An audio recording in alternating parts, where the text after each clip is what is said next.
Hi, I'm Michael, and I'm going to show you how to fix a leaky fridge. Now relax, there's only 3 places your fridge can leak from, so they're not too hard to fix. First, the seal around the door. Second, the ice maker in the back. Or number 3, the pan on the bottom of the fridge.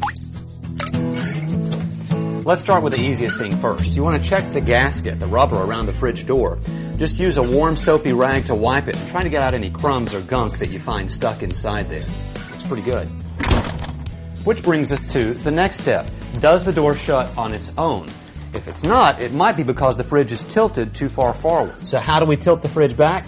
The first thing you want to do is take off the plastic guard on the front of the fridge. Once you've got the plastic cover off the front of the fridge, have someone else push back on the top of the fridge so you can lean it off the legs. And use a piece of wood or cardboard or a book, something to shove under there and wedge in to get the pressure off the legs. Now with a lot of fridges, you use a pair of standard pliers to turn the legs clockwise or counterclockwise, and that'll raise or lower the fridge. With some fridges, like mine here, you use a little screw on the front. Turn it right and left and you'll be able to see how it changes the tilt on the fridge. The basic idea is to lean it back enough until the door shuts securely so you don't get condensation forming that can drip on the floor and make a puddle. Another source of that puddle on the floor could be the drip pan. It's made out of plastic or metal and sits on the bottom of the fridge, catching drips that later evaporate. If that pan is misaligned or has a hole in it, that could be the source of your leak. So, grab a flashlight, take a look.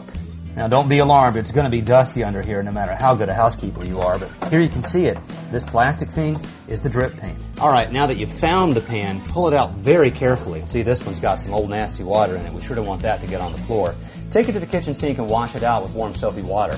Then fill it up again and hold it up to see if anything drips or leaks out of the bottom. If it does, you just need to buy a new pan. Alright, there's one more place our leak could be coming from, the hose that supplies water to the ice maker. So let's start with the place where the hose attaches to the wall. In some cases, these are rubber or plastic, sometimes they're metal. You want to make sure that you know how to turn this water supply off, just in case we do something stupid and water starts squirting all over the kitchen. Now, let's look at other places where the leak could be coming from. The leak could be coming from here, where the hose attaches to the fridge, or it could be in this aqua-colored secondary hose that goes all the way to the top of the fridge, and in this fitting right here. Well, looks like we found our leak, so all I have to do is finger tighten this fitting at the top of the hose.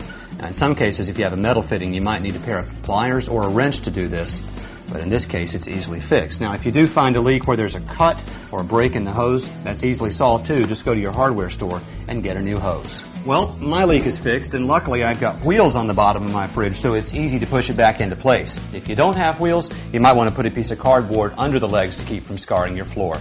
Good luck fixing the leak in your fridge, too.